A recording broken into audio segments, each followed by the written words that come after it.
A paz de Deus, gente, que a graça do Senhor Jesus e a comunhão com o Espírito Santo esteja na sua vida. Vamos ler hoje capítulo 13 do livro de Marcos. Pega sua Bíblia, o título, o sermão profético, o princípio de dores. Então já deixa o like, comenta, compartilha, envia para alguém. Vamos lá, capítulo 13. E saindo ele do templo, disse-lhe um dos seus discípulos: Mestre, olha que pedras e que edifício. E respondendo Jesus disse: Vê este grande edifício, não ficará pedra sobre pedra que não seja derrubada. E assentando-se ele no Monte das Oliveiras, de fronte do templo, Pedro, Tiago, João, André lhe perguntaram em particular: Dize-nos, quando serão essas coisas? E que sinal haverá quando todas elas estiverem para se cumprir? E Jesus respondendo, começou a dizer: Olhai, que ninguém vos engane, porque muitos virão em meu nome dizendo: Eu sou o Cristo, e enganarão a muitos. E quando virdes de guerras e de rumores de guerra, não vos perturbeis, porque assim deve acontecer, mas ainda não será o fim. Porque se levantará nação contra nação e reino contra reino, e haverá terremotos em diversos lugares. Haverá fome, e isso será o princípio de dores. Mas orai vós mesmos, porque vos entregarão aos concílios e às sinagogas, sereis açoitados, sereis apresentados antes a presidentes e reis, por amor de mim, para lhes servir de testemunho. Mas importa que o evangelho seja primeiramente pregado entre todas as gentes. Quando, pois, vos conduzirem para vos entregarem, não estejais solícitos de antemão pelo que haveis de dizer, mas o que vos for dado naquela hora, isso falai, porque não sois vós os que falai, mas o Espírito Santo. E o irmão entregará à morte o irmão, e o pai o filho. E levantar-se-ão os filhos contra os pais, e os farão morrer. E sereis aborrecidos por todos por amor do meu nome. Mas quem perseverar até o fim, esse será salvo. Gente, uma palavra um pouco longa, né? Do versículo 1 até o 13 versículos. Capítulo 13 até o versículo 13. Que legal, né? Bateu o número aqui. Então Jesus, saindo do templo, como nós vimos aqui, ele falou, ele discursou, teve um sermão profético, ele dizendo o que haveria de acontecer. E nós, se nós olhar para a história, estamos vivendo isso. E por diversos momentos, sempre aconteceu isso. Rumores de guerra, terremotos em todo lugar, fome. E Jesus foi falando que se levantaria nação contra nação, reino contra reino. Mas ele falou, olhai. E aí esse é um conselho para nós, para mim, para você, para os discípulos. Porque eles, antes disso, deixa eu lá do começo, eles olhando para o templo, ficaram admirados com aquela construção, com aquela edificação. Porém, Jesus falou, isso daqui não vai ficar pedra sobre pedra. E hoje lá em Israel não existe mais esse templo. Cumpriu o que Jesus falou, verdadeiramente. Eles ficaram contemplando a beleza daquele templo onde existia o sacrifício ali, onde eles congregavam. E Jesus falou, vocês estão admirando isso, mas não vai ficar pedra sobre pedra. Isso daí não vai mais existir. E como é a realidade, devido a muita guerra, muita invasão, não existe mais o templo. Então cumpre até hoje. Rumores de guerra, terremotos, fome, guerras, né? Também cumpriu essa parte da profecia que Jesus falou aqui. Mas é interessante que no versículo 9, gente, antes disso, né, no 3, ele sentado no monte, os discípulos Pedro, Tiago, João e André perguntaram em particular: quando que serão essas coisas? Que sinais haverá quando todas elas estiverem para se cumprir? Então, eles estavam perguntando assim: Jesus, quando for o fim, o que vai acontecer? Quais são os sinais que vai anteceder, que vai mostrar que vai chegar no fim? E aí Jesus foi falando que olhai que ninguém vos engana, porque muitos virão em meu nome dizendo eu sou Cristo e enganarão a muitos. Esse é o primeiro sinal. muitas pessoas, religiões, se manifestam como a salvadora, como a pessoa ou o lugar que é o salvador. E ele está se colocando como o anticristo. O anticristo não é aquele que é contra, é aquele que se coloca como se fosse. Ele é um imitador, ele é um usurpador daquilo que Cristo é. Então, ele vem falando, ó, olhai que ninguém vos engana, porque muitos virão em meu nome dizendo eu sou o Cristo e enganarão a muitos. Talvez você seja uma pessoa enganada. Se você coloca a sua expectativa em homens, instituições, em placas, em governos, em sociedade, se você coloca a sua salvação, a dependência sua em alguém, em pessoas fora de Cristo, você está sendo enganado. Se alguém falou que vai resolver o seu problema e você confia e confiou as suas expectativas nessa coisa, pessoas ou qualquer que seja, ideologias e políticos, enfim, você está enganado, porque isso tá se colocando como um anticristo, está se colocando no lugar de Cristo, e a sua dependência tinha que ser na palavra, a sua confiança, na verdade, tinha que ser em Cristo.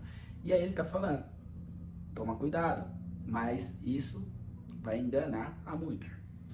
E quando vocês ouvirem de guerra, de rumores de guerra, não vos perturbeis, porque assim deve acontecer, mas ainda não será o fim. Então, não está acontecendo tudo isso? Não já aconteceu? E ainda é o princípio das dores. Não chegou o fim. E aí ele continua. Porque se levantará nação contra nação, reino contra reino, e haverá terremotos em diversos lugares, haverá fome, isso será o princípio das dores. Aí no 9, ele vai dar um conselho que serviu para eles e serve para nós. Mas olhai por vós mesmo, porque vos entregarão aos concílios e às sinagogas, sereis açoitados e sereis apresentados antes a presidentes e reis, por amor de mim, para lhes servir de testemunho. Então, no 9 aqui, ele está falando o que, gente? Olha, cuida da sua vida, olha para a sua vida. Toma cuidado com quem você coloca a sua confiança. Toma cuidado com as pessoas que você anda, os lugares que você frequenta. Por quê? Porque vos entregarão a concílios, a ajuntamentos, a sinagogas, no caso aqui era igrejas, né? Da galera lá que eles congregavam. E aí ele fala aqui, ó, vocês serão açoitados e serei apresentado antes a presidentes e reis por amor de mim, para lhes servir de testemunho. Então ele tá falando assim, ó, por conta de mim, por conta da minha mensagem, por conta da verdade que eu tô manifestando para vocês, e vocês vão viver ela. Toma cuidado com quem vocês se relacionam nos lugares que você frequenta, porque vão fazer concílios, vão fazer ajuntamentos para falarem mal de você, para te açoitarem. Ainda que hoje, né, falar de açoite, talvez você nem conheça essa palavra, é chicotada, né? Nós não vemos isso mais, graças a Deus. Mas quantas vezes você é chicoteado na sua moral, no seu... As pessoas chicoteiam com a língua a sua vida, falando mal de você. Quantas vezes as pessoas, elas não se ajuntam para contar a mentira ao seu respeito e vivem mentira e fazem conversas com que você é errado. Jesus falou sobre isso. Olhai por vocês mesmos. Toma cuidado com quem vocês se relacionam, por onde vocês frequentam. Porque vão açoitar vocês, por amor de mim, para lhes servir de testemunho. Ou seja, quando você se coloca na posição de viver a verdade, de manifestar a verdade, incomoda quem é de mentira, gente. Mas olhar por você mesmo. Ou você se adequa, vive uma mentira com os mentirosos, ou você vai ser açoitado na sua moral, na sua... Qual que é a palavra? Eu quero usar uma palavra aqui que tá fugindo de mim, gente. No seu testemunho, no seu caráter, no seu modo de viver. Eu ainda não tô achando a palavra, mas eu vou achar aqui, o Espírito Santo vai me ajudar. Ou seja, as pessoas vão atacar sua moral, vão bater, chicotear o seu estilo de vida, querendo provar para todo mundo que você está errado e provar até para você mesmo que você está errado. Por isso a importância de você estar firmado na palavra, é a importância de você conhecer a Deus, conhecer os princípios da palavra que são inegociáveis, gente. E aí você não vai se moldar para agradar ninguém, você vai se moldar para entrar, viver os princípios da palavra.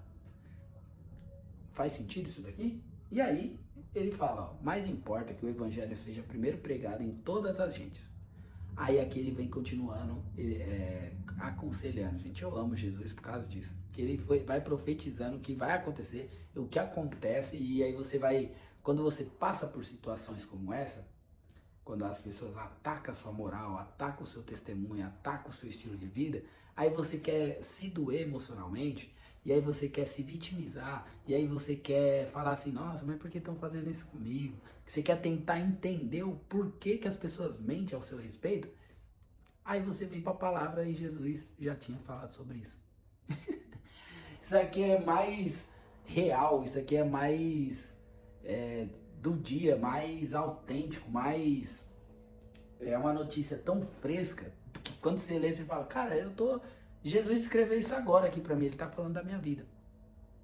Porque é real, que as pessoas querem acabar com a sua história.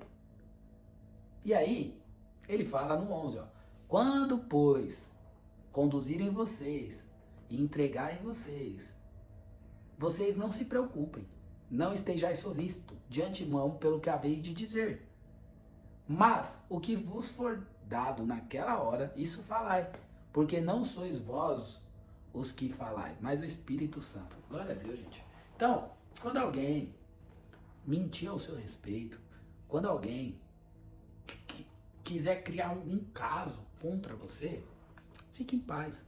Ou você entra na loucura da mentira que a pessoa está contando, ou você fica em paz, que não se preocupa com o que você vai dizer, porque o Espírito Santo manifestará na sua boca, te dará clareza, entendimento, sabedoria, e ele falará através de você, te conduzirá nas suas palavras. Olha que maravilha, gente, ter um Jesus assim, com o Espírito Santo. E aí, ele continua no 12, contando os problemas. E o irmão entregará à morte o irmão, e o pai o filho, e levantar-se-ão os filhos contra os pais, e os farão morrer. E sereis aborrecidos por todos por amor do meu nome, mas quem perseverar até o fim, esse será salvo. Então olha que interessante, ó. Pessoas do seu trabalho se levantaram contra você. Vizinhos se levantaram contra você. Pessoas da igreja se levantaram contra você. Pessoas da sua própria família se levantará contra você. Simplesmente por você querer viver a verdade, querer viver o evangelho, querer seguir sua vida, cuidar da sua vida. Automaticamente essas pessoas, por inveja, por não conseguirem suportar a transformação que Deus, que o evangelho vai fazer na sua vida e vem fazendo, e as pessoas começam a não te reconhecer mais e acham que você tá metido, acham que você quer ser alguma coisa, e elas acham que você tá muito para frente, e elas acham que você... Por quê? Você está sendo transformado pelo Espírito Santo. Aquele que entrega a sua vida para a palavra, procura executar o que está na palavra, para de mentir, para de manifestar as obras da carne, procura dar frutos no Espírito Santo. Essa pessoa, ela, quando alguém te vê, uma pessoa do seu passado, que sabia quem você era, os seus comportamentos, o que você falava, o que você gostava, os seus vícios, a vida ruim que você levava, certo? Uma vida desgraçada, olha que palavra forte, que você tinha. Mas quando você é agraciado pela graça do Filho de Deus, você deixa de ser um desgraçado para ser um agraciado, um abençoado. E aí, quando essa pessoa te olha nesse estágio, e ela não considerar, se ela não acompanhar o seu crescimento dia após dia, mas ela simplesmente vê quem você era, e ver o resultado que você está tendo, e olhar para onde você está indo, essa pessoa se assusta, gente. Mas isso é tão injusto por parte dessa pessoa, que às vezes ela não acompanhou o seu processo de evolução, o sofrimento que é para guardar a palavra, o sofrimento que é para guardar, negar a si mesmo e viver os planos de Deus, ou essa pessoa ela não viu esse processo e se assusta, Ou essa pessoa é pior ainda se ela viu o processo, se ela viu você ali devagarzinho, debaixo do Senhor, colocando a palavra em prática, negando, chorando, regando, e enfim. Se essa pessoa ainda, ela se levanta contra você, você tem que correr, fugir desse tipo de gente.